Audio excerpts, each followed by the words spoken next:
ជាប្រសើរធ្វើអ្វីក៏ជោគជ័យល្អណាស់គ្រប់ដំណើរការងាររត់ចូលមកគ្រប់ពេលមានតែសរសើរគាត់ថាខំបន្តទៀតមិនយូរទេនឹងលើកដំកើងចំណែកក្តីស្នេហារបស់ខ្ញុំក៏ភក្តីនាងថាស្មោះតែខ្ញុំគ្មានតែចិត្ត2 3ខ្ញុំក៏បានសន្យាស្រឡាញ់នាងថ្ងៃខ្សែទោះលំបាកយ៉ាងណាក៏ខ្ញុំមិនលែងដៃមិនទាន់បានប៉ុន្មានអ្វីបដូរទាំងអស់ស្រឡាញ់បដូរជាស្អប់លើកបែកទម្លាក់ចុះគ្រួសារមិនលើកទឹកចិត្តបែកជាខ្ញុំទាំងអស់ជីវិតនៅពេលនេះដូចជាមនុស្សស្លាប់ទាំងរស់មើលរត់ធ្លាក់ដល់សូន្យតែខ្ញុំរំពឹងអ្នកណាមុនគិតថាអស់ស្នេហ៍អស់ការងារនៅគ្រួសារតែតាមពិតខ្ញុំគិតខុសអ្វីក៏គ្មានសល់ដែរណាសល់តែសម្បកខ្លួនរងចាំថ្ងៃដែលមរណៈ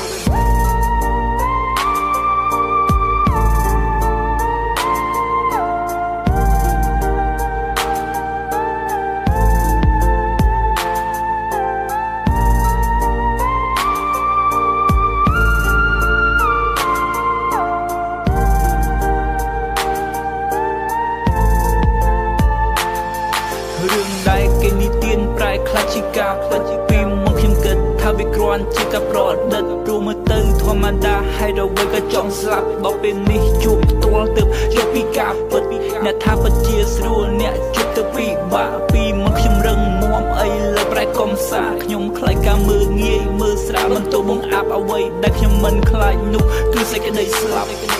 ឯងចាប់ពីថ្ងៃហ្នឹងមិនមកធ្វើការទៀតទេហើយយកវ៉ាវ៉ាន់ឯងចេញក្រុមហ៊ុនអញភ្លាមមានតែមើលខ្លួនឯងមួយថ្ងៃហ្នឹងថាខ្លួនឯងមានអីគេខ្លះបានមកស្រឡាញ់ខ្ញុំហ្នឹង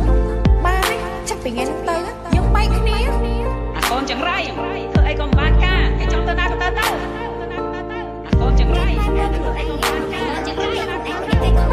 បានស្រឡាញ់ខ្ញុំរាល់ថ្ងៃមានអារម្មណ៍ថាពិបាកនៅក្នុងចិត្តតែតែលឺសំឡេងគេដៀងជាប់ជានិច្ចរាល់ពេលដែលឆ្លងកញ្ចក់ឃើញតែផ្សែងខ្មៅជុំចិត្តប្រៀបដូចជាមានមនុស្សមកទីចង់យកជីវិតឬក៏ជិតដល់ពេលដែលខ្ញុំត្រូវចាក់ចេញមកឆាប់យកខ្ញុំទៅព្រោះនៅក៏មិនចំណេញមនុស្សដូចជារូបខ្ញុំគ្មានទេអ្នកដែលស្រឡាញ់គឺមានតែអ្នកស្អប់អ្នកមើលងាយនិងអ្នកជ្រិញបើសិនខ្ញុំទៅបាត់ប្រហែលគេនឹងសប្បាយមិនថាស្នេហាការងារពុកម្ដាយទោះបើជាខ្ញុំនៅក៏គ្មានអ្នកខ្វល់ខ្វាយពេលខ្លះខ្ញុំសែនខ្លាចពិភពលោកនេះដល់ហើយខ្ញុំចង់បដូរកន្លែងទៅរស់នៅភពថ្មីរស់នៅតែម្នាក់ឯងគ្មានអ្នករញ៉េរញ៉ៃសូមនៅឲ្យបានសុខវេលាកាន់តែខ្លីគេមកយកខ្ញុំហើយអ្នកនឹងលេងហត់ជេរ